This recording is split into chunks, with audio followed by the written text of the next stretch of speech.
Queridos irmãos, queridas irmãs, retornando ao vídeo, a mensagem do Evangelho segundo o Espiritismo, capítulo 21, haverá falsos cristos e falsos profetas. Hoje nós nos encontramos ainda na mensagem Caracteres do Verdadeiro Profeta. Então nós fizemos um apanhado e nós vamos dar sequência. E aqui diz assim: outra consideração: os verdadeiros missionários de Deus ignoram-se a si mesmos. Engraçado que não é o que nós vemos por aí, né? Porque aqueles que se dizem verdadeiros representantes de Jesus na Terra são os primeiros a ostentar altares, roupas ornamentadas, joias, dons mediúnicos que não possuem, vidência, claravidência, audição e muitos outros dons mediúnicos que não são verdadeiros. É interessante que durante essa minha jornada toda na doutrina espírita, é um absurdo que eu já deparei com médiuns que ali se apresentando a algum necessitado, ele só de bater o olho, ele logo já dizia assim: há 7 espíritos perturbando aquela nossa irmã. Isso é uma santa ignorância. Isso é falta de conhecimento da doutrina dos espíritos. Uma vez, uma senhora num centro espírita, aí você pode pensar, mas ele não está comentando a respeito dos caracteres dos verdadeiros profetas. Estou. Só que vamos separar o joio do trigo. Eu frequentava uma casa espírita. Aconteceu muitas coisas nessa casa espírita, mas eu vou narrar essa. E essa irmã, ela sentava ao meu lado direito, porque ela queria. E de repente ela começou a gemer. Ai, ai, ai, ai. O presidente, na época, ele já havia falecido. E era um outro presidente. Não vou dizer nome. E o presidente, na época, chegou e disse assim: dê a palavra, meu irmão. Olha quanta ignorância. Sabe por que ignorância? Porque as pessoas acham que os espíritos chegam e entram no médium. Sendo que tem espíritos que ficam quilômetros e quilômetros longe do médium e é interligado pelos benfeitores ao médium, aos comandos, ao espírito. E essa nossa irmã disse assim: dê a palavra, meu irmão. E essa médium continuou: ai, ai. Mas meu irmão, se você não falar, não vai ter como nós te ajudar. Por misericórdia, nos ajude a te ajudar. Foi a primeira vez que eu ouvi um doutrinador pedir para o obsessor ajudá-lo a ajudá-lo. Mas isso é comum, viu? No espiritismo, na doutrina espírita que nós vemos por aí, isso é comum. É o animismo, é o misticismo, é o charlatanismo. Que muitas pessoas dizem que eu sou polêmico, mas não é. É porque eu tenho coragem de falar. Tem muitos espíritas nesse momento com o bumbum na cadeira, assistindo televisão, mas que são só espírita de sofá. Ser espírita de sofá é fácil. Mas tudo bem, vamos lá. Ai, ai, ai, ai, pronto. E esse ai foi uns 10 minutos. Até que uma hora eu não que me enfezei, não. Mas eu entrei em contato com o mentor através da audição, da vidência que nós temos, graças a Deus, desde criança. O importante é eu acreditar em mim. E eu perguntei pro mentor, falei assim, o que está acontecendo com essa nossa irmã aí? Porque eu não vejo espírito nenhum manifestando agora. E nem ligado. O que está acontecendo? Ele pegou e falou assim, para mim. Leve ao conhecimento da presidente do centro, do presidente do centro, que não é espírito nenhum que está manifestando. É a médium que está com cólica de vesícula. Jesus amado, cólica de vesícula? Leva ao conhecimento dela para você ver que ela vai dizer que está em tratamento. Aí eu falei assim, fulano de tal, doutrinador, o professor está dizendo aqui que isso aí não é espírito, não, isso aí é cólica de vesícula. Aí a médica pegou e falou assim, ai, graças a Deus, ai, graças a Deus. Quanta ingenuidade. Aí pegaram nossa irmã, colocaram no automóvel e levaram para um pronto atendimento. Ela foi medicada e melhorou. Muitas pessoas chegam à casa espírita e começam a dormir. Ai, mas eu não posso chegar no centro espírita que eu começo a dormir. É só chegar no centro espírita que eu começo a dormir. Mas por que ele começa a dormir? Ah, é porque eu tenho mediunidade para desenvolver. Não é assim, não. Um café que nós tomamos durante o dia, a cafeína, ela interfere no sistema endócrino, que interfere no sistema nervoso, que interfere no sistema emocional. A pessoa que janta não deve participar dos trabalhos de desobsessão e nem dos trabalhos de passe e nem dos trabalhos de psicografia. A pessoa que come carne, que toma cerveja, não deve aplicar passe durante uma semana. Aí a pessoa começa a dormir. Aí, por quê que ele começa a dormir?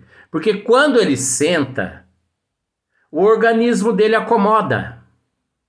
Aí, o oxigênio baixa para triturar todo aquele alimento que encontra-se no estômago da pessoa. Aí falta oxigênio no cérebro. É aonde leva tanto a epífise quanto a hipófise a produzir substâncias que leva ao sono, porque está faltando oxigênio. Aí a pessoa pensa que aquele sono está sendo provocado por manifestação por presença de algum espírito sofredor ou maligno. Ai, coitadinho dos espíritos. Engraçado que nós, os encarnados, nós temos mania, né, de ficar culpando os desencarnados por tudo que acontece em nossa vida. Se daí a pouco aparecer, com todo perdão a colocação, se aparecer uma vizinha grávida, foi o espírito. Vamos tomar cuidado, espíritas. Não brinque com coisa séria não, espíritas. Você não sabe o que te aguarda lá do outro lado depois. Então a pessoa chega à casa espírita, começa a bocejar. Tem pessoas que bocejam tanto que se você não sai de perto, é perigoso ele te transmitir o coronavírus que vai aparecer no ano 2050. E lacrimeja, lacrimeja, lacrimeja, e boceja, e boceja. Por que será aquilo? Tem motivo? Não é presença de fluido de espírito, não. Aquilo ali são toxinas que ele, durante o dia, nos mau comportamento mental, psíquico, nos desequilíbrios psíquicos, ele desestruturou tanto a tua imunologia que enfraqueceu o organismo, tanto espiritual quanto físico, enfraquecendo as células do corpo físico e espiritual. E o contato dele com as energias do recinto, que é o centro espírita, ocorre como se fosse, naquele momento, um choque anímico, como se fosse, não é não, como se fosse um choque anímico. Então, as energias positivas que existem no centro retira das células do organismo físico e perispiritual do indivíduo aquelas energias negativas. E por isso, quanto mais retira, mais as células do corpo entram em atrito. E o atrito leva ao bocejo, leva a lacrimejar. Tem pessoas que sentem arrepio no centro espírita. Ai, nossa senhora, eu tô toda arrepiada. Ou arrepiado. Ora, queridos irmãos, nós não podemos nos esquecer que nós também somos espírito e que nós podemos nos influenciar. Não é só os espíritos desencarnados que nos influencia, não. Nós também podemos nos influenciar. Nós podemos exercer em nós desejos, porque nós trazemos desejos horrorosos, más tendências, más vícios. Tem pessoas que dizem assim: eu trouxe o meu filho aqui à casa espírita para poder vocês me ajudarem ele a se libertar da bebida, da droga. Centro espírita é lugar disso? Que eu conheço é psiquiatra? Que eu conheço é tratamento intensivo? Eu não sabia que centro espírita é lugar de curar vício, não. As pessoas estão totalmente equivocadas com relação à verdadeira finalidade da doutrina espírita. E é interessante como 99% dos presidentes de casa espírita assumem a responsabilidade que o espiritismo resolve esses problemas. Não mude teu comportamento moral para você ver, não, meu amigo. Não mude para você ver, não. Se Bezerra de Menezes, se Eurípides Barçanufo, se Francisco de Assis vai conseguir lograr êxito. O problema está em você. Ah, mas os bons espíritos dão uma mãozinha, né? Essa é a falha do espírita. O espírita é cheio de boa vontade, mas cru de conhecimento. Tá vendo por que não gostam de mim? Porque eu falo. O espírita tem uma boa vontade que dá dó. O que mais tem é espírita com boa vontade e sem conhecimento. Vamos fazer só uma historinha. Um médico prepara um paciente para poder ser operado. Uma equipe médica. Uma equipe de enfermeiro. Só que o paciente já está ali anestesiado pelo anestesista, tal. Aí, de repente, o médico liga ali na sala cirúrgica dizendo que não pode comparecer na cirurgia. Aí sai uma enfermeira e fala assim, não preocupa não, nós vamos arrumar outra pessoa aí. E sai lá fora, a primeira pessoa que vai passando é um espírita. Por sorte. O paciente está salvo porque é um espírita. Minha senhora, vem cá. Pois não, minha filha. Tem um paciente aí para ser operado. Ah! Vai viver 100 anos esse paciente, graças a Deus. A senhora entra lá dentro. Entra não, né? Usa os jalecos, não calça a luva. Quando fala calça a luva, a pessoa põe a luva no pé. Porque pensa que é pôr no pé, calçar é no pé. Não, calçar a luva é na mão. Aí chega o próximo paciente e fala assim, onde é que eu corto? Não é onde eu corto. Onde eu realizo a incisão. Não olham na radiografia. Vocês poderiam me dar a faca? Para quê? Para operar o paciente. Não é faca não, minha senhora, é bisturi. Mas qual lado que eu corto? Eu não queria ser esse paciente, não. Porque não basta ter boa vontade, tem que ter conhecimento. Já observaram o magnífico trabalho das pessoas que trabalham no SAMU, no Corpo de Bombeiro? Eles primeiro, né? Eles ali colocam aquela tala, eles colocam aquela maca, eles neutralizam a cervical da pessoa, protege. Mas tem a ver o que você está dizendo com relação a tudo isso, Luiz? Tem. Só que nós vamos esmiuçar mais ainda as coisas. Não vai ser assim por cima, não. Porque é lamentável. Chega na casa espírita a pessoa que nunca foi à casa espírita. Vem cá. O presidente faz assim. Vem cá. Aí o caboclo vai lá. Pois não? Senta aqui. Senta aqui? É. Você vai receber espírito aqui hoje.